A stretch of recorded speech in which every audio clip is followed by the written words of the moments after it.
mag-umpisa tayo kung hahayaan ninyo ng chronological ano at nais ko lang ipakita na sa kaguluhan nung nakaraang taon, sa Mayo pa lamang nagkaroon na ng briefer tungkol sa aresto ni Presidente Duterte.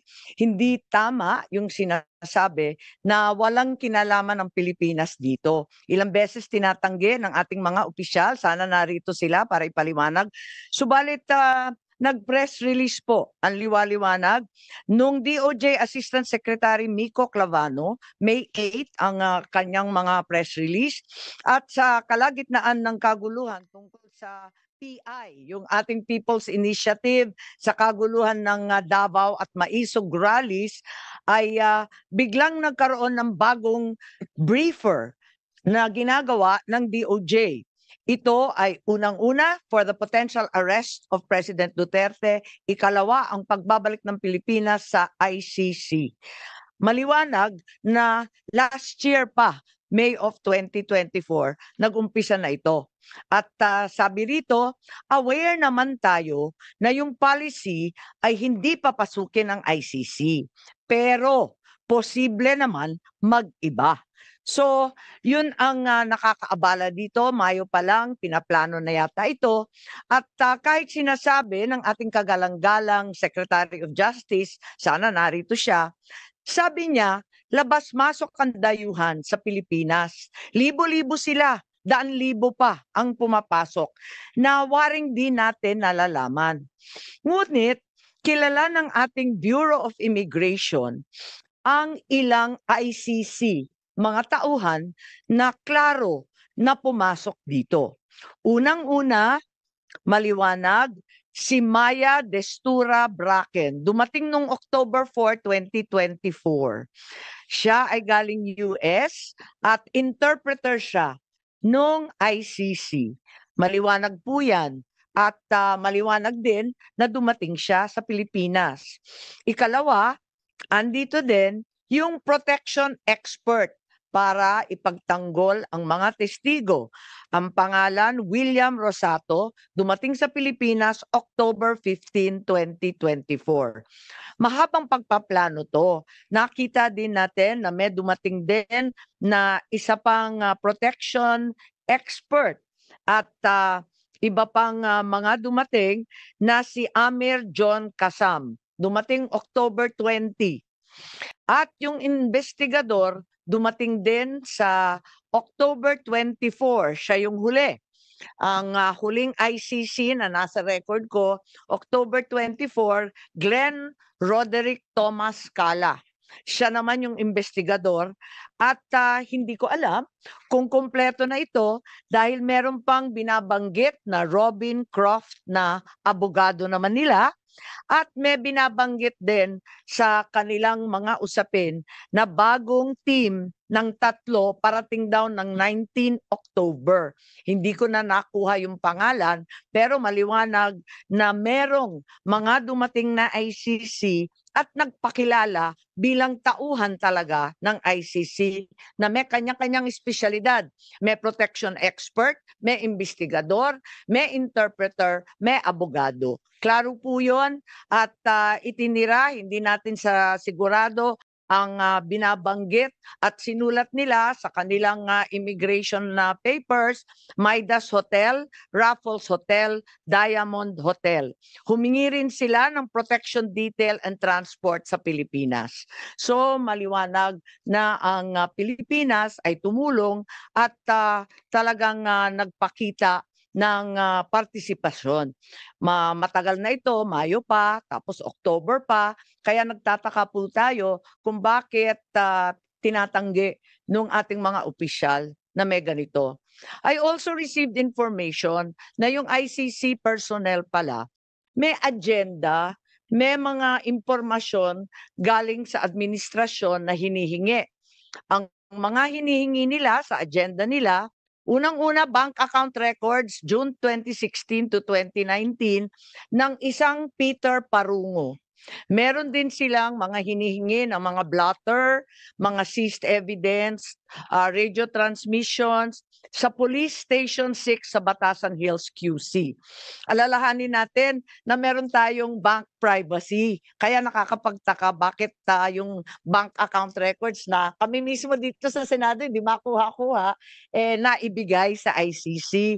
Pati na rin yung mga tactical operations ng pulis, pati na rin yung records ng East Avenue Medical Center sa lahat ng dead on arrival between July 2016 to 31, 2017, lahat ng detalye ng postmortem autopsy at mga inspeksyon. Sana ipapatanong ko to sa ating kapulisan. Sabi nga ni Senator Cayetano, hindi naman yan sakop ng executive privilege pagkat hindi naman cabinet rank. Pero wala sila rito. Bakit nila ipagkakaila ito samantalang fully recorded naman ito? Ang liwaliwanag naman ito. Wag na tayong magbulahan. Tapos, itong agenda na sinasabing hiningi, siya rin ang lumitaw sa application for warrant ng ICC prosecutor. Sa madaling sabi, ang kaso sa ICC base sa ebidensyang binigay ng pamahalaan ng Pilipinas. I am asking these questions, I cannot help but wonder, while the administration has been claiming it did not help the ICC, why the prosecutor in his application for the warrant of arrest for PRRD cited the following documents as part of the evidence. Eto na nga, yung paulit-ulit nilang pinagmamalaki, dokumento ng PNP at ibang department, ang drug watch list maintained by the law enforcement, financial and bank records, forensic evidence na nanggaling sa PNP. Mahirap kunin itong mga katibayan na ito. Kahit mataas na opisyal, katulad ng senador, naghahagilap kami ng ganito, wala kami makuha.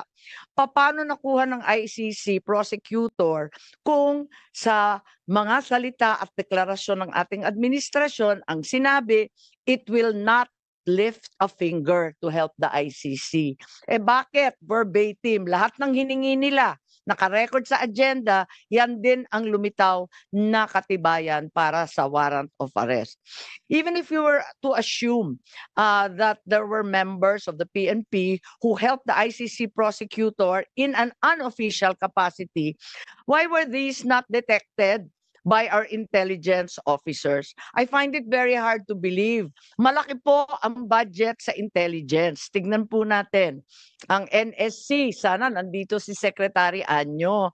Limpak-limpak na salapi ang ginagastos ng Pilipinas sa OP, NSC, DND, AFP. Ang Philippine Army may hiwalay, Air Force may hiwalay, Navy General Headquarters. Lahat ito hindi nila nalaman. Parang naman mahirap intindihin. Totoo ba na right in front of their faces, hindi naman nila nakita lahat ito? Mahirap talaga paniwalaan. At eto pa, meron na din tayong case build-up na narinig. At andito tayo, yung case build-up ng DOJ. Kanina, nag-umpisa tayo doon sa briefer. Mayo pa lang yon. Pagkatapos ng briefer, nagkaroon ng maliwanag November 4, Department Order ng DOJ na nagtatatag ng task force to investigate, create a case build-up, and file the appropriate criminal charges. So, klaro na yun. And sana, andito yung DOJ para sabihin kung yung task force nga ba, in-interview sina Senator Laila De Lima noon, Attorney Colmenares, and Commissioner Palpalatok. Yan lang ang gusto natin malaman. As a matter of fact, may nakita tayong bago. March 6 nitong taon na to, may memo ng accomplishment report nitong case build-up na to na humihingi ng additional 90 days. Kasi ang sabi nila hindi pa daw sapat, hindi pa daw klaro, hindi maliwanag. Humihingi sila nung umpisa ng nakaraang buwan, 90 days pa sana. So sana yung DOJ i-confirm nila. There already was a legal team. In fact, there is an allegation na pati private legal team, magbabayad sila. para mag-draft ng complaint for murder against those responsible for the death of 3 nationals in the Davao prison. Kung may case build up, may draft of the complaint, why did we still have to cooperate with ICC and Interpol? I wanted to verify kung totoo nga na yung DOJ pinagtatanggol yung ICC jurisdiction in the cases before the Supreme Court. It appears that the DOJ is arguing there is no investigation or prosecution in the relevant EJK cases. But in fact, sila mismo may task force, meron ng report, may hinihingi na ng mga private lawyer, meron na ring Quadcom sa Kongreso, merong Senate Blue Ribbon Committee. Ano ba naman ito? Mismo si Solicitor General talagang umatras na sa pagtatanggol ng posisyon na yan kasi ang sabi nga niya talaga namang meron ng case build-up mismo sa ilalim natin sa building na ito sa DOJ. Kaya hindi po katanggap-tanggap. Alright mga kababayan, so muli po tayong magre-react dito sa short video po ni Senator Amy Marcos dito nga po sa isinasagawang hearing sa Senate of the Philippines ngayong araw. So, napag-uusapan nga po dito yung tila naging partisipasyon po ng Pilipinas sa pagpapaaresto po kay dating Pangulong Duterte. So ito po ay ayon kay Senator Amy Marcos. So bago natin talakayin yan mga kababayan, ano nga ba ang ICC? Okay, para sa kaalaman po ng lahat, ang ICC po ay International Criminal Court. Ito po ay isang pandaigdigang hukuman na nakabase po sa The Hague, Netherlands, kung saan nga po nakadetene si dating Pangulong Duterte. So ito ay itinatag noong 2002 sa ilalim po ng Rome Statute. Okay, isang kasunduan na nilagdaan po ng iba't ibang bansa na umanib po sa kanila, no? So ang layunin po ng ICC ay parusahan ang mga individual na gumawa ng malubhang krimen na may epekto sa pandaigdigang komunidad tulad ng genocide, crime against humanity, war crimes, at aggression. So, sa kaso po ni dating Pangulong Duterte, siya po ay nakapailalim dito nga sa crime against humanity. Okay, so ito po ay hindi pa nalilitis wala pa pong judgment dito, pero ito po yung parang kinakaharap niyang kaso, yung crimes against humanity. Okay, so ano mga ba yung ginagawa ng ICC, no? So ito po yung mga sumusunod na mga ginagawa nila o yung function po nito. Ito po yung pag-usig sa mga krimen, so iniimbestigahan po nila at nililitis nila yung mga pinaghihinalaang may sala sa malalaking krimen, lalo na kapag hindi kayang kumilos ng lokal na hukuman o gobyerno. Pero alam naman natin mga kababayan na ang ating justice system dito sa Pilipinas ay nagpa-function naman. So kaya yan yung malaking question mark, bakit nakapasok po ang ICC at pinahintulutan nga po di umano ng Pilipinas ng pag-aresto po dito kaya dating Pangulong Duterte. Okay, sila din po yung nagpapanatili ng hustisya. Tumutulong ito na magdala ng hustisya sa mga biktima ng krimen at nakakatulong na maibalik ang tiwala sa pandaigdigang sistema. Kaya lamang po may mga iba't ibang bansa din na hindi talaga naniniwala o sumasang-ayon dito nga po sa ICC. No? Marami din bumabati ko sa kanila. Pero syempre, yun yung kanilang pananaw. So, panoorin po natin sa Senate hearing yung kabuuang pinag-usapan po dito nila Senator Amy Marcos at saka itong si Peter Cayetano, no? At ating balikan kung ano at tutukan, kung ano pa yung mga susunod na mangyayari dito sa usapin nga po sa pagkakaaresto po ni dating Pangulong Duterte. So, comment down below kung ano yung opinion nyo dito. Pag-usapan po natin yan. Maraming salamat and God bless po. So ayun mga kababayan, bali pala itong pinapakita nating mga video. Ito po yung naging peace rally or unity walk ng ating mga kababayan na sumuporta po kay dating Pangulong Duterte sa kanyang ika-80th birthday. So ayan po yung mga kababayan natin na nagtungo po sa Mingjola para ipakita po ang kanilang puwersa at lakas at patuloy na pagsuporta sa dating Pangulo. So ayan po mga kababayan.